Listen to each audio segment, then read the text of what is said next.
Good morning, students. Today I am going to start the classes. Myself is Dr. Ana Mujib, Department of Psychology, Marwari college Ranchi. पिछले class में मैंने आपको बुद्धि से संबंधित कुछ परिभाषाएं दी। उसके अतिरिक्त बुद्धि के सिद्धांतों को मैंने बताया। बुद्धि के सिद्धांतों में ही कुछ और सिद्धांत आज हम लोग डिस्कस करेंगे। लास्ट क्लास में हमने आपको बुद्धि का एक कारकीय सिद्धांत या एक तत्वीय सिद्धांत यूनिफैक्टर थ्योरी मैंने पढ़ाया था, जिसमें बुद्धि के लिए एक तत्व की बात कही गई थी कि बुद्धि एक मानसिक क्षमता है। बुद्धि में केवल एक ही तत्व सम्मिलित होते हैं, लेकिन इस सिद्धांत की आलोचनाएं हुई और उसके विपरीत में दूसरा सिद्धांत आया, द्वितत्वीय सिद्धांत, जो कहलाया टू फैक्टर्स थ्योरी, जिसके प्रतिपादक थे स्पीयरमैन। उन्होंने कहा कि बुद्धि एक तत्व से नहीं बनी है, बल्कि बुद्धि में दो तत्व शामिल होते हैं, जिसे उन्होंने दो नाम दिया, जनरल फैक्टर्स जिसे जी फैक्टर कहा और स्पेसिफिक फैक्टर जिसे एस फैक्टर बढ़ा, सामान्य तत्व और विशिष्ट तत्व। लेकिन आगे चलकर इन दो तत्वों से भी बुद्धि को पूरी तरह से परिभाषित नहीं समझा गया और उसमें भी बहुत सारे मनोवैज्ञानिकों की आलोचनाएं हुई। उसके विरुद्ध में बुद्धि के बहु सिद्धांत का प्रतिपादन हुआ। बुद्धि के बहुबुद्धि सिद्धांत का प्रतिपादन गार्डनर नामक मनोवैज्ञानिक द्वारा किया गया। इस सिद्धांत के अनुसार बुद्धि कोई एकाकी क्षमता या एक क्षमता यूनिटरी एबिलिटी नहीं होती है, बल्कि इसमें अलग अलग तरह की क्षमताएं सम्मिलित होती हैं। इन क्षमताओं को गार्डनर ने बुद्धि के प्रकार के रूप में लिया तथा अलग अलग बुद्धि का प्रकार कहा। ये अलग अलग बुद्धि के प्रकार को उन्होंने स्वतंत्र रूप दिया। उनके अनुसार बुद्धि के ये प्रकार अपने आप में स्वतंत्र हैं, अलग अलग हैं, जिसका स्पष्ट अर्थ यह निकाला कि अगर किसी व्यक्ति में एक तरह की बुद्धि अधिक हो तो इसका मतलब यह नहीं है कि आवश्यक रूप से बुद्धि के अन्य प्रकार पर कम या ज़्यादा प्रभाव होता है। यह सभी बुद्धि प्रकार आपस में अंतःक्रिया करते हैं और किसी भी समस्या के आने पर उसके समाधान में एक साथ मिलकर कार्य करते हैं, और जब अलग से देखा जाए तो ये अपने आप में अलग अलग भी होते हैं। इस तरह आधुनिक मनोवैज्ञानिकों में गार्डनर का दृष्टिकोण ज़्यादा वैज्ञानिक और स्पष्ट है। इन्होंने वेशलर की तरह ही माना कि बुद्धि कोई एकल योग्यता नहीं है, बल्कि कई क्षमताओं को मिलाकर बुद्धि बनी है। इस तरह से गार्डनर ने बुद्धि के 8 प्रकार बताए। उन्होंने कहा कि बुद्धि केवल एक या दो तत्व से मिलकर नहीं बनी है, बल्कि बुद्धि में कम से कम 8 तत्व होते हैं, जिसको इन्होंने 8 प्रकार के नाम से बताने का प्रयास किया और कहा कि इन 8 क्षेत्रों में अगर बुद्धि को मापा जाए, बुद्धि को देखा जाए, तो इन 8 क्षेत्रों के आधार पर हम पूरी तरह से बुद्धि को परिभाषित कर सकते हैं, समझ सकते हैं। इस तरह गार्डनर के बुद्धि के 8 प्रकारों में सबसे पहला प्रकार भाषिक बुद्धि है, जिसे लिंग्विस्टिक इंटेलिजेंस कहते हैं। यह प्रकार नाम से ही स्पष्ट करता है कि भाषिक का अर्थ भाषा, अर्थात इस बुद्धि का संबंध भाषा से हम ले सकते हैं या भाषा से लिया जाता है।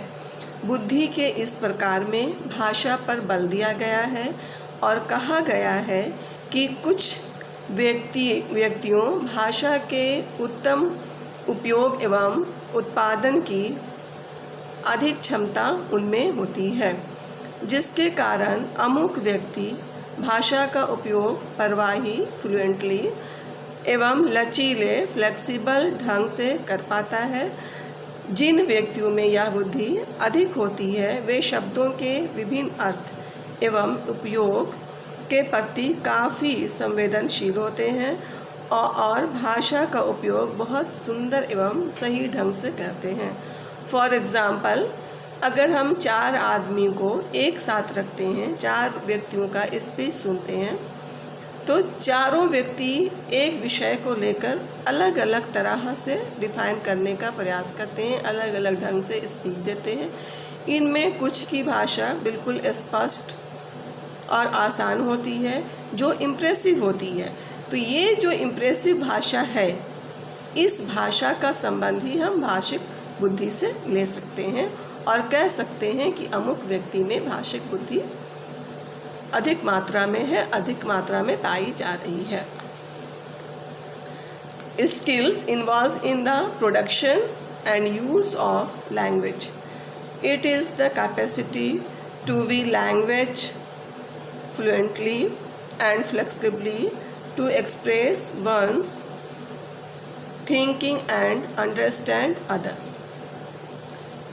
उसके बाद उन्होंने बुद्धि का दूसरा प्रकार बताया और दूसरा प्रकार यह है तार्किक गणितीय बुद्धि, logical mathematic intelligence, skill in scientific thinking and problem solving. यहाँ भी उन्होंने बहुत आसान शब्दों में बुद्धि को विभाजित कर बताया कि तार्किक गणितीय बुद्धि, तार्किक लॉजिकल, गणितीय मैथमेटिकल, जिसका गणित जो है, जिसका मैथ जो है लॉजिकल पॉइंट ऑफ व्यू से आसान है, समझ सकता है, उसका संबंध इस बुद्धि से लिया जाता है। इस तरह की बुद्धि का उपयोग वैज्ञानिक कार्यों में किया जाता है। इस बुद्धि का अर्थ समस्या समाधान, प्रॉब्लम सॉल्विंग एवं वैयक्तिक चिंतन करने की क्षमता से होता है। जिन व्यक्तियों में ऐसी बुद्धि की मात्रा अधिक होती है वे किसी समस्या पर तार्किक यानी लॉजिकल रूप में चिंतन और आलोचनात्मक ढंग से, क्रिटिकली ढंग से चिंतन करने में सक्षम होते हैं। इनमें अमूर्त चिंतन, एब्स्ट्रैक्ट थिंकिंग करने की क्षमता अधिक होती है। इसलिए गणितीय समस्याओं, मैथमेटिकल प्रॉब्लम्स का समाधान वो बहुत आसानी से कर लेते हैं, बहुत जल्दी कर लेते हैं। इसलिए जिन व्यक्तियों में गणित का अंक का जोड़ घटाव करना आसान होता है, उन व्यक्तियों की बुद्धि में गणितीय तार्किक बुद्धि का मात्रा अधिक पाया जाता है, उनमें अधिक होता है। इस तरह से person high on this type of intelligence can thinking logically and critically, they engage in abstract reasoning and can manipulate symbol to solve mathematical problems. Number 3, देशगत या स्थानीय बुद्धि, स्पाशियल इंटेलिजेंस। स्थान या देशगत, देसी, उस भाषा का संबंध देशगत से होता है, स्थानिक, स्थान के समझने से होता है कि हम किसी स्थान को कितना जल्दी समझ सकते हैं, उससे इसका संबंध लिया जाता है। यह बुद्धि का ऐसा प्रकार है जिसका उपयोग अंतरिक्ष या समुद्री यात्रा में उपयोगी प्रतिमाओं के निर्माण आदि में किया जाता है। इस प्रकार के बुद्धि में विशेष दृष्टि, प्रतिमा तथा पैटर्न का सार्थक ढंग से निर्माण करने की क्षमता से लिया जाता है। इस बुद्धि में व्यक्ति अपनी मानसिक प्रतिमा को बहुत अच्छे ढंग से उपयोग करता है और परिस्थिति के अनुसार अपने आप को ढालने की कोशिश करता है और परिस्थितियों के मांग के अनुरूप उपयोग करने की क्षमता रखता है। जिन व्यक्तियों में इस तरह की बुद्धि अधिक होती है वह आसानी से स्थानीय पर्यावरण को अपने मन में उपस्थित कर सही दिशा का पता लगा लेता है। जैसे for example surgeon, painter, pilot आदि में इस तरह की बुद्धि अधिक मात्रा में पाई जाती है। क्यों? क्योंकि पेंटर भी समझ जाता है कि किस जगह पर हम कौन सी कांटी लगाएंगे तो वो क्या बनेगा। पायलट रास्ता समझ जाते हैं कि वो आप ऊपर जब हवाई कर रहे हैं, जब प्लेन को उड़ा रहे हैं तो किस दिशा में उनको जाना है। सर्जन भी एक आदमी का, एक किसी भी प्राणी को ऑपरेशन करता है तो वो जान जाता है कि मुझे कहाँ पर किस तरह ऑपरेट करना है, क्या चीज़ें निकालनी है। तो इस तरह का ज्ञान जिन व्यक्तियों में ज़्यादा होता है उनमें इस बुद्धि की मात्रा अधिक पाई जाती है। स्पेशियल यानी skills in forming visual image and patterns. It refers to the abilities involved in forming, using and transforming mental images. The person high on this intelligence can easily represent the spatial world in the mind.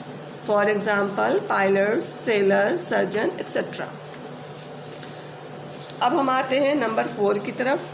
Number 4 में उन्होंने संगीतपरक बुद्धि कहा है। Number 4 प्रकार को संगीत से संबंधित माना है और उसका नाम संगीतपरक बुद्धि दिया है, म्यूजिकल इंटेलिजेंस।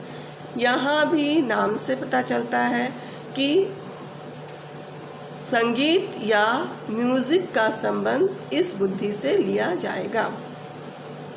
इस बुद्धि के अनुसार इस बुद्धि का संबंध संगीत के तारतम्य में उतार चढ़ाव, वाद बजाने, संगीत निर्माण करने आदि से है।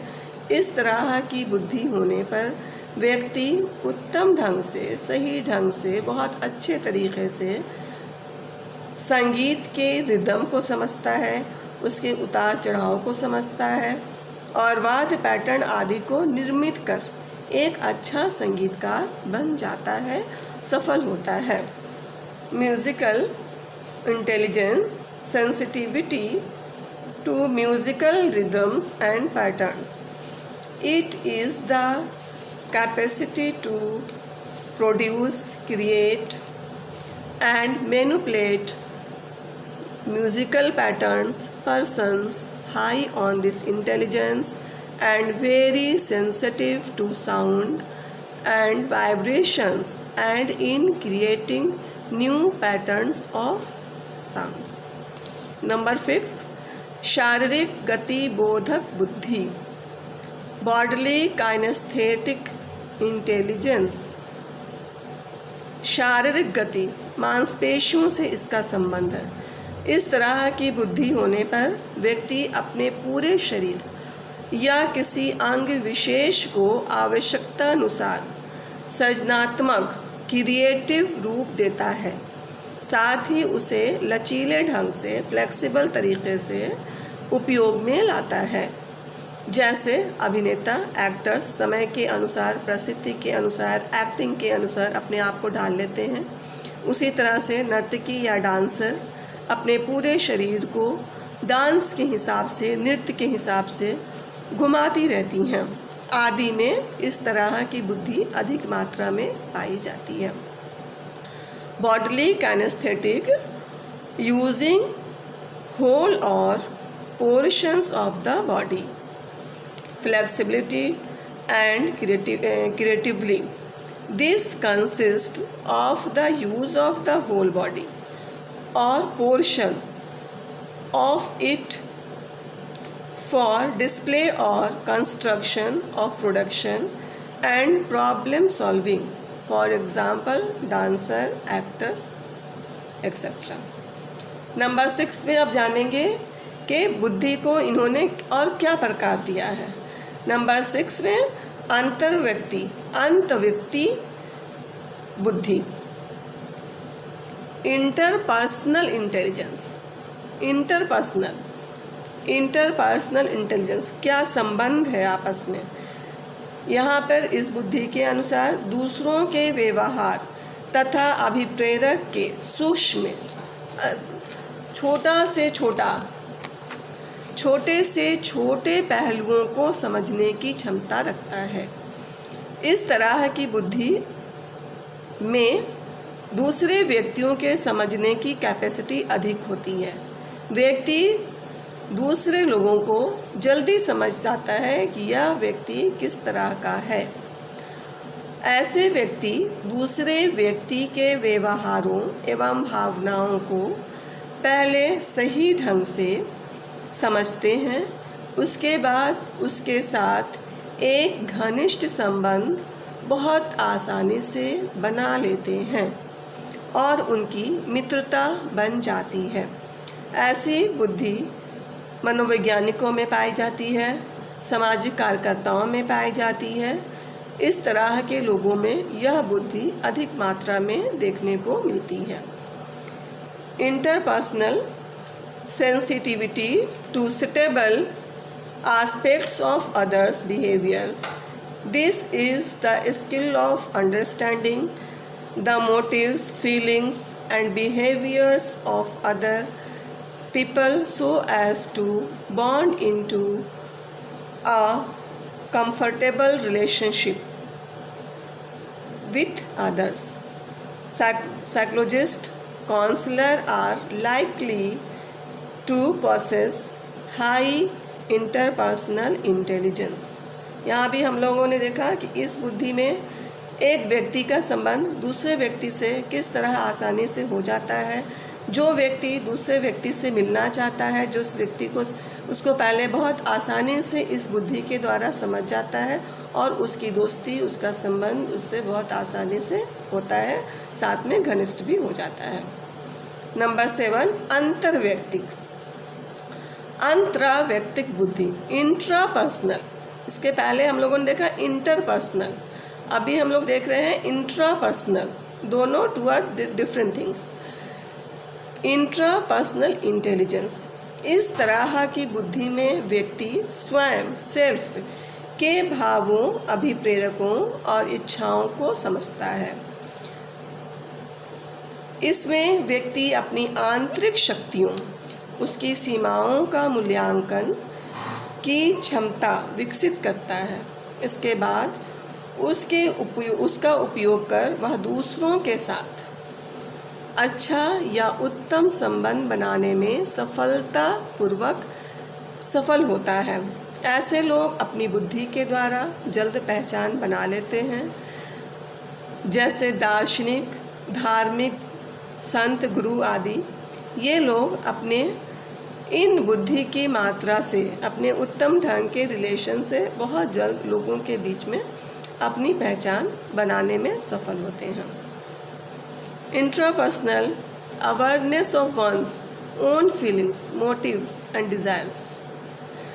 This refers to the knowledge of one's internal strength and limitations and using that knowledge to effectively relate to others. Philosophers and spiritual leaders present examples of this type of intelligence. And lastly है number 8 points, स्वाभाविकता बुद्धि, naturalistic intelligence. स्वाभाविकता, स्वभाव, nature से related है कि किस व्यक्ति को nature से ज़्यादा दिलचस्पी होती है, नेचर से ज़्यादा इंटरेस्ट होता है, नेचर में ज़्यादा जानना चाहता है। क्योंकि हर व्यक्ति के अंदर नेचर को समझने का इंटरेस्ट या अभिरुचि नहीं होती है। तो जिन व्यक्तियों में नेचर को समझने की बुद्धि ज़्यादा होती है, उस बुद्धि का संबंध इस बुद्धि से लिया जाता है। इस बुद्धि से तात्पर्य स्वाभाविक या प्राकृतिक वातावरण की विशेषताओं के प्रति अभिरुचि तथा संवेदनशीलता दिखलाने की क्षमता से होता है। ऐसे बुद्धि वाले व्यक्ति प्राणियों एवं वनस्पतियों में विभिन्नता बहुत आसानी से कर लेते हैं, उनकी विशेषताओं को बताते हैं और विशेषताओं के आधार पर उनमें विभेद करते हैं और हर प्राणी के अंदर का या वनस्पतियों के अंदर की विशेषताओं को क्लियर करते हैं। जैसे किसान, टूरिस्ट आदि में इस बुद्धि की मात्रा अधिक पाई जाती है। टूरिस्ट जो पर्यटक होते हैं वो जा करके मालूम करते हैं कहाँ पर क्या चीज़ है क्या नहीं है। उसी तरह फार्मर्स अपने प्लांट्स को देखते हैं। तो ये स्वाभाविक है, जिसमें के अंदर स्वभाव को, नेचर को जानने की शक्ति ज़्यादा होती है, नेचर को समझने की क्षमता ज़्यादा होती है, उनमें स्वाभाविक बुद्धि अधिक मात्रा में पाई जाती है। Naturalistic sensitivity to the features of the natural world. This involves complete awareness of our relationship with the natural world. It is useful in recognizing the beauty of different species of flora and fauna and making subtle discrimination in the natural world. For example, hunters, farmers, tourists possess move of naturalistic intelligence. इस तरह हम लोग देखते हैं कि gardener ने बुद्धि के ये जो 8 प्रकार हैं, इस पर अगर हम ध्यान दें तो हर क्षेत्र इसमें आ जाता है। भाषा से संबंधित आ गया, स्थान से संबंधित आ गया, संगीत से, आर्ट से संबंधित आ गया, अपने आप को जानने से संबंधित आ गया, एक दूसरे को समझने से संबंधित आ जाता है, गणित का संबंध आ जाता है, स्वभाव को हम जान पाते हैं। तो इस तरह गार्डनर के सिद्धांत को सबसे उत्तम सिद्धांत कहा गया और इस सिद्धांत को दूसरे मनोवैज्ञानिक भी मानते हैं और उनका कहना है कि गार्डनर द्वारा बताया गया बुद्धि सिद्धांत अपने आप में पूर्ण है और यह एक अच्छा सिद्धांत है। इस तरह से बुद्धि को, इस सिद्धांत को विद्वानों एवं मनोवैज्ञानिकों ने उत्तम माना है। इस सिद्धांत के द्वारा यह बात सामने आती है कि बुद्धि सही में विभिन्न क्षमताओं में किस तरह से अधिक श्रेष्ठ एवं अलग है कहना मुश्किल होता है। कहने का तात्पर्य क्या है कि सिर्फ एक क्षेत्र को कह देने से, एक फील्ड में अगर कोई व्यक्ति अच्छा करता है, दूसरे फील्ड में अच्छा नहीं करता है, तो उसके बिना पर ना तो हम किसी व्यक्ति को बहुत अधिक बुद्धिमान कह सकते हैं, ना तो बहुत कम बुद्धि वाला या औसत से कम बुद्धि वाला कह सकते हैं, क्योंकि यह आवश्यकता के अनुसार बुद्धि का आदमी यूज़ करता है, अभिरुचि के अनुसार बुद्धि का यूज़ होता है। अगर मैथ्स में इंटरेस्ट है तो व्यक्ति मैथ्स में अच्छा करेगा और अगर लिटरेचर में इंटरेस्ट है तो वो लिटरेचर में अच्छा करेगा। तो बुद्धि को मापने के लिए, बुद्धि को जानने के लिए कोई एक पैमाना या मापदंड नहीं है। फिर भी गार्डनर का यह बुद्धि का प्रकार अपने आप में पूर्ण है और बुद्धि को सही तरह से परिभाषित कर पा रहा है। इसके साथ ही आज का क्लास यहीं तक। आपको मैंने बुद्धि का गार्डनर का सिद्धांत जो बताया ये वेरी इम्पॉर्टेंट है।